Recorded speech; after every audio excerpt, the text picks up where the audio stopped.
வணக்கம் நண்பர்களே, நீங்க பார்த்துட்டு இருக்கிறது மிஸ்டர் சாவேஜ் தமிழ். நான் உங்க ஏ ஸ்கொயர். ஸோ இன்னைக்கு நம்ம டிராகன் பால் எபிசோட்ஸ் தான் பார்க்க போறோம். ப்ரீவியஸ் எபிசோட்ல கோகுகோ கிரில்லினுக்கும் மாஸ்டர் ரோஷி வந்து ட்ரைனிங் கொடுக்க ஸ்டார்ட் பண்ணியிருப்பாரு. அவங்க எந்த அளவு ஸ்பீடா இருக்காங்க, அவங்களோட இன்டெலிஜென்ஸ் லெவல்லாம் எந்த அளவு இருக்கு அப்படின்னு சொல்லிட்டு ஒரு சில டெஸ்ட்லாம் வச்சு அந்த ஒரு எபிசோட் செம ஃபன்னா முடிஞ்சிருக்கும். ஸோ இன்னைக்கு எபிசோட்ல நம்ம மாஸ்டர் ரோஷி இவங்க ரெண்டு பேருக்கும் மில்க் டெலிவரிங் ட்ரைனிங் அப்படின்னு சொல்லி ஒன்று கொடுக்க போறாரு.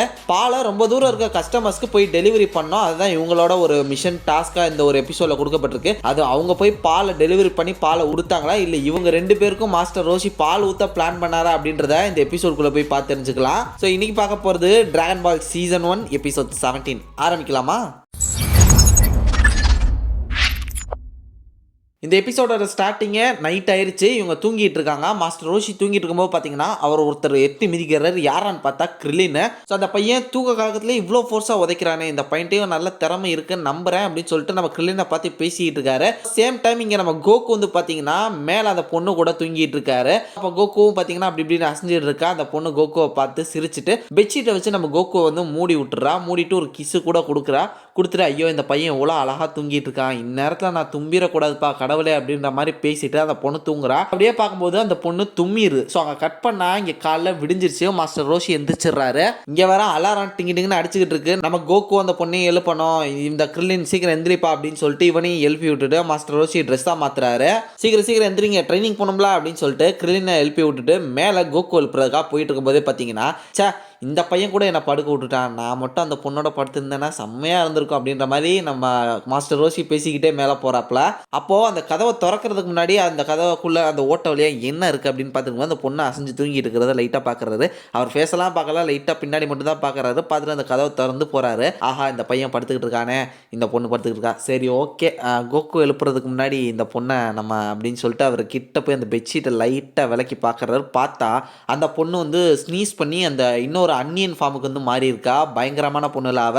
ஸோ அதனாலே பயந்துட்டு மாஸ்டர் ரோஷி ஐயோ தப்பான நேரத்தில் வந்துட்டோமே, நல்ல வேலை பார்த்துருந்தா நம்மளை பொழந்திருப்பா அப்படின்னு சொல்லி மாஸ்டர் ரோஷி ஒரு விளக்கமாற எடுத்து நம்ம கோகுவை லைட்டாக எழுப்புறாரு. தம்பி எந்திரிச்சு ஓடி வந்திருப்பா, எல்லாம் நான் கொன்றுவா அப்படின்ற மாதிரி எழுப்பிட்டு இருக்காரு. நம்ம கோகு அசந்து தூங்கிட்டு இருக்கான். எப்படியோ ஃபைனலாக கோகு எந்திரிச்சு நம்ம மாஸ்டர் ரோஷியை பார்த்தா மாஸ்டர் குட் மார்னிங் மாஸ்டர் அப்படின்னு சொல்லிட்டு சொல்ல டே கத்தாதரா தூங்கிட்டு இருக்காங்க பாருடா அப்படின்னு சொல்லிட்டு சொல்ல ட்ரை பண்ணுறப்பல இவன் எதுவும் கேட்காம மாஸ்டர் ரோஷிட்ட இது பேசிட்டு இருக்கும்போது சத்தமாகவே பேசுகிறான். அந்த பொண்ணுக்கு லைட்டாக முழிப்பு வந்துடுது. முழிச்சு பார்க்குறா. பார்த்தோன்னே நம்ம மாஸ்டர் ரோஷி தெரிச்சு ஓடி எங்கேயோ ஒழிஞ்சுக்கிறாரு. கோகுவை பார்த்தோன்னே அந்த பொண்ணு செம்ம டென்ஷன் ஆகி என்னடா ஏன் கூட படுத்துக்கிட்டு இருக்க, யாரா நீ அப்படின்னு சொல்லிட்டு இருக்கும்போது ஏய் நீ தானப்பா என்னை கட்டி பிடிச்சிக்கிட்டு படுத்துருந்த, இந்த மாதிரி 2 பெட்ஷீட் தான் இருந்தது அப்படின்னு சொல்லி தான் நம்ம வந்து பிரிச்சுக்கிட்டோம் அப்படின்னு சொல்லும்போது இந்த பொண்ணு டக்குன்னு தலானிக்கிலேருந்து கன் எடுத்து கோகு சுட ஆரம்பிக்கிறான். நம்ம கோகு எஸ்கேப் ஆகி எப்படியோ பார்த்துருக்கோம். அவன் நெத்தியில் ஒரு புல்லட் பட்டுருது. நம்ம கோகு உடனே டென்ஷன் ஆகி உன்னை எனக்கு ரொம்ப பிடிக்கல, நீ ரொம்ப தப்பு பண்ணிட்டு இருக்க, கெட்ட பொண்ணு நீ அப்படின்ற மாதிரி கடுப்பாய் அவளை திட்டிட்டு பறந்து வந்து அவன் மூஞ்சிலே ஒரு மிதிக்கிறாப்ல. ஸோ அந்த பொண்ணு அப்படியே மயங்கி கீழே விழுந்துடுறா. இப்போ அந்த பொண்ணு மயங்கி விழுந்ததுக்கப்புறம் நம்ம மாஸ்டர் ரோஷி எந்திரிச்சு வந்து பொண்ணுங்க கிட்டையெல்லாம் இவ்வளோ டஃப்பாக நடந்தக்கூடாதுப்பா கோகு, உனக்கு ஒன்றுமே தெரியல போ அப்படின்ற மாதிரி சொல்லிட்டு பொறுமையாக மாஸ்டர் ரோஷி வந்து அந்த பொண்ணை தொட வராரு. கரெக்டாக கோகு வேற ஆப்போசிட்டில் இருக்கானா. கோகு அதை பார்த்து மாஸ்டர் ரோஷி என்ன பண்ணுறீங்க, அதாவது இது தூக்கி வைக்கலான்னு பிளான் பண்ணப்பா, ஏன்ப்பா நீ வேற குறுக்க வந்துடுது, சரி வாங்க சீக்கிரம் ட்ரைனிங் போனோம் அப்படின்னு சொல்லிட்டு தொடக்கூட விட மாட்டானுங்களே அப்படின்னு சொல்லிட்டு கடுப்பில் போயிடறாப்புல. 2 பேரையும் வச்சுட்டு நம்ம ட்ரைனிங்கை ஸ்டார்ட் பண்ண போகிறோம் அப்படின்னு சொல்லிட்டு இருக்காரு. இன்னைக்கு உங்களுக்கு என்ன ட்ரைனிங் அப்படின்றத சொல்கிறேன் வாங்க அப்படின்ற மாதிரி ஒரு இடத்துக்கு கூட்டு போறாப்ல. அங்க ஒரு ஆடு இறங்கி பால் பெட்டியெல்லாம் வச்சிட்டு இருக்கு. இதை பார்த்து ஆஹா பால் எனக்கு ரொம்ப தாகமா இருக்கு அப்படின்னு சொல்லிட்டு நம்ம கோகு இங்க பேசிட்டு இருக்கா. இங்க வாங்க தம்பிகளா, இங்க வந்து நீங்க ஆளுக்கு ஒவ்வொரு பெட்டியை கையில் எடுத்துக்கங்க அப்படின்னு சொல்றாப்ல. இங்க ஆடு கிட்ட அவர் ஆல்ரெடி பேசி வச்சிட்டாரு போல. ஸோ இந்த பால் எல்லாத்தையுமே கரெக்டா பிரேக்ஃபாஸ்ட்டுக்கு முன்னாடியே எல்லா வீட்டுக்கும் கரெக்டா இவங்க டெலிவரி பண்ணணும். அந்த ஆடு சொல்லுது இந்த ஹெலிகாப்டர் எடுத்துட்டு போங்க அப்படின்னு சொல்றாப்ல. இல்ல நாங்க ட்ரைனிங்கே அதுதான், நாங்கள் கரெக்ட் டைமுக்கு போய் கொடுத்துருவோம் நடந்தே அப்படின்ற மாதிரி சொல்லி நம்ம மாஸ்டர் ரோஷி அதை அவாய்ட் பண்றாரு. ஸோ அவ்வளோதான், இப்போ நம்ம வந்து கரெக்டாக இதை டெலிவரி மட்டும் பண்ணணும் பிரேக்ஃபாஸ்ட்டுக்கு முன்னாடி அப்படின்னு சொல்லிட்டு நம்ம மாஸ்டர் ரோஷி டிஃப்ரெண்டா ஓட வச்சு சாவடிக்கிறாப்ல. காலை நொண்டி ஓட சொல்றாப்ல. இவங்களுக்கு காலை நொண்டி ஓடுறாங்க. நம்ம கிரில்லினால சுத்தமா முடியல. கோகு அசால்ட்டா நம்ம மாஸ்டர் ரோஷி பின்னாடியே போயிடறான். பட் கிரில்லினுக்கு வந்து பார்த்தீங்கன்னா நாக்கு தொங்க ஆரம்பிச்சிச்சு. அவனுக்கு இப்போவே மூச்சு அடைக்குது. ஸோ அங்கே போய் ஒரு வீட்டில் மில்க் டெலிவரி பண்ணிட்டு அடுத்து எப்படி ஓடுறாங்கன்னு பார்த்தீங்கன்னா மரத்துக்கு நடுவில் பூந்து போயிட்டு இருக்காங்க. கிரில்லினுக்கு சுத்தா முடியல. மாஸ்டர் ரோஷி கோகுவும் எங்கோ போயிட்டாங்க. வேற வழி இல்லை, நம்ம எப்பயும் போல ஃப்ராடுத்தனம் பண்ணாதான் உண்டு அப்படின்னு சொல்லிட்டு மரத்துக்குள்ள பூந்து பூந்து வராம ஜிக்ஸாக் மாதிரி வராம 2 மரங்களுக்கும் நடுவுல ஸ்ட்ரைட்டா ஒரு வே இருக்கு. ஸோ அதில் நம்ம ஃபாஸ்டா போயிடலாம் அப்படின்னு சொல்லிட்டு வந்துட்டு இருக்கும்போது பார்த்தீங்கன்னா மாஸ்டர் ரோசி சைடில் இருந்துகிட்டு டே அப்படின்னு இந்த மறுபடியும் முதல்ல இருந்து ஸ்டார்ட் பண்ற மாஸ்டர் ரோசி அப்படின்னு சொல்லிட்டு மறுபடியும் கிரில்லின் ஃபர்ஸ்ட்ல இருந்து ஸ்டார்ட் பண்றான் மாஸ்டர் ரோசி நம்மளை பார்த்துட்டாரு அப்படின்னு. ஸோ அந்த மாதிரி ஓடி முடிச்சதுக்கு அப்புறம் போய் இன்னொரு வீட்லயும் பால் டெலிவரி பண்ணிடுறாங்க. பால் டெலிவரி பண்ணிட்டு எம்டி பாட்டில் எடுத்து வச்சுக்கிறாங்க. அதுக்கப்புறம் நம்ம மாஸ்டர் ரோசி என்ன சொல்றாருன்னா வாங்கப்பா ஃபியூ மோர் ஸ்டெப்ஸ் தான் ஏறி வாங்க போயிடலாம் அப்படின்னு சொல்லிட்டு ஸ்டெப்ஸ் ஏறாரு. சப்பாடி இப்பயாவது ஒரு வாயில இருந்து நல்ல வார்த்தை வருது ஃபியூ மோர் ஸ்டெப்ஸ் தானா அப்படின்னு சொல்லிட்டு கிரில்லின் 4 படிக்கட்டு ஏறிட்டு மேலே பார்க்குறான். அது பார்த்தா 2000 படிக்கட்டு போலாம் மலைக்கு மேலே இருக்கு ஒரு வீடு. கிரில்லினுக்கு இதை பார்த்தோன்னே நெஞ்சே வெடிச்சிச்சு. டேய் என்னங்கடா விளாட்றீங்களா எனக்கு இப்போவே தலை சுத்த ஆரம்பிக்குதே அப்படின்னு சொல்லிட்டு கிரில்லின் வந்து மிரண்டு போய் பார்த்துக்கிட்டு இருக்கான். நம்ம மாஸ்டர் ரோசி கொஞ்சம் தூரம் போனதுக்கப்புறம் ஒரு ஓரமாக உட்காந்து சிகரெட் பிடிச்சிக்கிட்டு இருக்காரு. ஸோ யார் வரா அப்படின்னு பார்த்துருக்கும்போது நம்ம கோகு வராப்ல. பரவாயில்ல கோகு ரொம்ப நல்ல பையனாகவே இருக்கான். அவன்கிட்ட பவர்ஸும் ரொம்ப சூப்பராக இருக்குது. சீக்கிரமாகவே அதெல்லாம் தாண்டி வந்துடுறான். டயர்டாக மாட்டான் அப்படின்னு சொல்லிட்டு மாஸ்டர் ரோசி பார்க்குறாப்ல.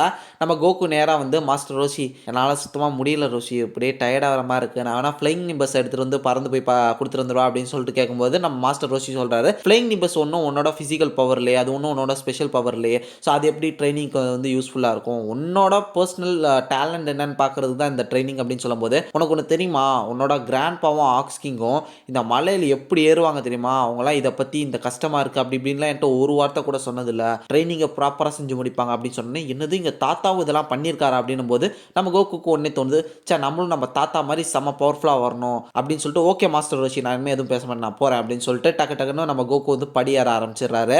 கட் பண்ணால் கோகு கிரில்லின்ஸ் இவங்க எல்லாருமே ஃபைனலாக செம்ம கஷ்டப்பட்டு மேலே வந்து பாலை வச்சிடறாங்க. அங்கே ஒரு மாங்க் இவங்களை பார்த்தோன்னே ஆஹா ரொம்பவே சீக்கிரமாக வந்துட்டீங்க கரெக்டாக பிரேக்ஃபாஸ்ட்டுக்கு முன்னாடியே தேங்க்ஸ் அப்படின்னு சொல்லிட்டு பால் குடிக்கிறீங்களா அப்படின்னு கேட்கும்போது ஆமாம்மா எனக்கு தாகமாக இருக்குது கொஞ்சம் கொடுங்க அப்படின்னு சொல்லும்போது மாஸ்டர் ரோசி டங்குன்னு அவன் தலையிலே ஒன்று வைக்கிறாப்புல கோகோட மண்டேல. ஏண்டா பாலையே நீ கொடுத்துட்டு அதையும் நீ குடிச்சிட்டனா அப்புறம் அவர் என்னடா பண்ணுவார் அப்படின்னு சொல்லிட்டு அவர் திட்ட இங்கே நம்ம கிரில்லின் சிரிக்கிறான். ஏன்னா மாஸ்டர் ரோசி அந்த பசங்க என்ன பண்ணுறாங்க அப்படின்னு சொல்லிட்டு அந்த மாங்க் மாஸ்டர் ரோசிட்ட கேட்குறாரு. பரவாயில்ல அந்த 2 பசங்க வந்து ஒரு நல்ல ப்ராமிசிங்கான ஒரு ஸ்டூடெண்ட்ஸாக வந்துகிட்டு இருக்காங்க அப்படின்னு சொல்லும்போது இவங்க 2 பேருக்கும் ரொம்பவே சந்தோஷமாயிருது. ஆஹா நம்ம 2 பேரும் புகழ்ந்து பேசுகிறாரு அப்படின்னு சொல்லிட்டு இருக்கும்போது கூடிய சீக்கிரமே இவங்க வந்து வேர்ல்டு மார்ஷியல் ஆர்ட்ஸ் டோர்னமெண்ட்டுக்கு போகிற அளவுக்கு ஒரு ஸ்பெஷல் ஸ்டூடெண்ட்ஸாக வந்துருவாங்க அப்படின்ற மாதிரி அவங்க 2 பேரும் பேசிட்டு இருக்கா. என்னது வேர்ல்டு மார்ஷியல் ஆர்ட்ஸ் டோர்னமெண்ட்டா அப்படின்னு சொல்லி கிரில்லின் மிரண்டு போகிறான். அப்படின்னா என்ன அப்படின்னு சொல்லும்போது டே அது கூட உனக்கு தெரியாதா டீ அதிலெல்லாம் செம்ம பவர்ஃபுல்லான மார்ஷியல் ஆர்டிஸ்ட்லாம் வருவாங்கடா அவங்களுக்குள்ள ஃபைட்லாம் நடக்கும்டா எல்லாருமே செம்ம பவர்ஃபுல்லாக இருப்பாங்க. அந்த டோர்னமெண்ட்டே ஒரு ஃபேமஸான ஒரு டோர்னமெண்ட்டு அங்கே போனோன்னா வேற மாதிரி இருக்கும் அப்படின்ற மாதிரி இவங்க பேசிட்டு இருக்க. இதெல்லாம் கேட்டோன்னே கிரில்லின் மாஸ்டர் ரோசி என்னங்களை கூட்டிட்டு போக போறீங்களா அப்படின்னு சொல்லும்போது வாய்ப்பு இருக்கு அப்படின்னு சொல்லிட்டு கேட்கும்போது உங்களோட ஃபைட்டிங் ஸ்கில்ஸ் எந்த அளவு இம்ப்ரூவ் ஆயிருக்குன்றதெல்லாம் நான் செக் பண்ணி தான் உங்களை நாங்கள் கூட்டு போவேன் அப்படின்ற மாதிரி சொல்றாப்ல. நீங்க அதில் நல்லா இருக்கணும் அந்த ஃபைட்டிங் ஸ்கில் எல்லாம் உங்களோட அந்த இம்ப்ரூவ்மெண்ட் அதிகமாக இருக்கணும் அப்பதான் அங்கே போவோம் அப்படின்ற மாதிரி சொல்ல மாஸ்டர் ரோசி கலைக்கிறோம் அப்படின்ற மாதிரி இவங்களும் சொல்றாங்க. அவங்க கட் பண்ணா இங்க நம்ம யாம்சா சேம் அதே டோர்னமெண்ட்டுக்காக வந்து பாத்தீங்கன்னா ப்ரிப்பேர் ஆயிட்டு இருக்காரு. அங்க நிறைய பேர் கூட இவர் ஃபைட் பண்ணிட்டு இருக்காரு. லாஸ்ட் நம்ம யாம்சா புல்மா ஊலாங் இவங்க எல்லாருமே பாத்தீங்கன்னா ஒரு டெசர்ட்ல பார்த்தப்போ அதுக்கப்புறம் இந்த எபிசோட்ல தான் பார்க்குறோம். ஒரு ஓரமா புல்மா ஊலாங் போர் இவங்க 3 பேரும் ஓரமா நின்று வேடிக்கை பார்த்துக்கிட்டு யாம்சா அடி அடி அப்படின்னு சொல்லி கத்திட்டு இருக்காங்க. இங்க யாம்சா வந்து ஃபைட் பண்ணிட்டு இருக்காப்ல. அப்போ ஒரு செம்ம தடியா ஒரு ஆள் வராப்ல. ஸோ அவர் முன்னாடி என்னோட ஸ்பெஷல் டெக்னிக் அவனை காட்டுறா அப்படின்ற மாதிரி சொல்லி செம்ம பவர்ஃபுல்லான அட்டாக் அவர் மேல வச்சு அவரை சாச்சு விட்டுறாப்ல. இதை பார்த்து புல்மா வந்து செம்ம சந்தோஷமா கத்த நான் ரெடி ஆயிட்டு இருக்கேன் அப்படின்ற மாதிரி நம்ம யாம்சா சொல்றாப்ல. கோகுவும் மாஸ்டர் ரோஷிட்ட போயிட்டு செம்ம பவர்ஃபுல்லான ஒரு மார்ஷியல் ஆர்ட்ஸா வரேன் அப்படின்னு சொல்லியிருக்கான். என்னை ஏமாத்திராத கோகு அப்படின்ற மாதிரி இங்க நம்ம யாம்சா சொல்லிட்டு இருக்காரு. ஸோ அங்கே கட் பண்ணா இங்க கோகு கிரில்லின் மாஸ்டர் ரோஷி வந்து பார்த்தீங்கன்னா ஒரு மரக்கட்டையில் அப்படியே பொறுமையாக நடந்து வந்துட்டு இருக்காங்க. ஸோ கீழே பார்த்தா ரொம்பவே ஆழமா பல்லாயிரம் அடிக்கு வந்து பார்த்தீங்கன்னா பள்ளம் இருக்கு. அதுல இருந்து நடந்து வராங்க. அதுக்கப்புறம் ஒரு டெசர்ட்ல மணல்ல நடந்து வராங்க. அதுக்கப்புறம் ஒரு அருவியில வந்து பார்த்தீங்கன்னா உள்ள பூந்துட்டு வராங்க. கிரில்லின்லாம் வந்து பார்த்தீங்கன்னா அந்த தண்ணியோட அடிச்சுட்டு போற மாதிரி போயிட்டு அப்புறம் மறுபடியும் எப்படியோ கஷ்டப்பட்டு வரான். அதுக்கப்புறம் பார்த்தீங்கன்னா இன்னொரு காட்டில் அங்கே கட் பண்ணா ஒரு டைனோசர் இவங்க 3 பேரையும் துரத்துது. ஸோ அங்கேருந்து செம ஃபாஸ்ட்டாக அதுக்கிட்ட இருந்து தப்பிச்சு ஓடி வராங்க. இப்படி ஓடி ஃபைனலாக எப்படியோ அவங்க இருக்கக்கூடிய அந்த வீட்டுக்கு வந்து சேர்ந்துடுறாங்க. நம்ம கோகு நம்ம கிரில்லின் வந்து பார்த்தீங்கன்னா வாயை பிறந்துட்டு படுத்துட்டாங்க டப்பாவை வச்சுட்டு. அருமையாக இருந்துச்சு பாய்ஸ் நீங்கள் இன்னைக்கு கலக்கிட்டீங்க அப்படின்ற மாதிரி நம்ம மாஸ்டர் ரோஷி சொல்கிறாரு. ஸோ இதே மாதிரி அடுத்து வர 8 மாதத்துக்கு ஏர்லி மார்னிங் ட்ரைனிங் உங்களுக்கு இதுதான், இதே மாதிரி அடுத்து வர 8 மாதம் நீங்கள் கரெக்டாக இதே மாதிரி டெலிவரி பண்ணணும் அப்படின்னு சொல்கிறாப்புல. சரி ஓகே, ஏர்லி மார்னிங் ட்ரைனிங் முடிஞ்சிச்சு, இப்போ மிட் மார்னிங் ட்ரைனிங் பார்க்கலாமா அப்படின்னு சொல்லிட்டு அடுத்து ஒரு ட்ரைனிங்கை ஸ்டார்ட் பண்ணலாமான்னு கேட்க இவங்க 2 பேருக்கும் டங்குன்னு இடி விழுந்த மாதிரி இடிக்குது. இதோட இந்த எபிசோட் செம ஃபன்னியாக முடியுது. அடுத்த எபிசோட்ல நம்ம மாஸ்டர் ரோஷி இந்த 2 பேரையும் எப்படி ட்ரைனிங் சொல்லி வச்சு செஞ்சாருன்றத அப்கமிங் எபிசோட்ஸ்ல பார்க்கலாம். ஸோ அடுத்ததா டிராகன் பால் எபிசோட் 18 வந்து நாளைக்கு மீட் பண்றேன். அது வரையும் tata bye bye, take care from A Square.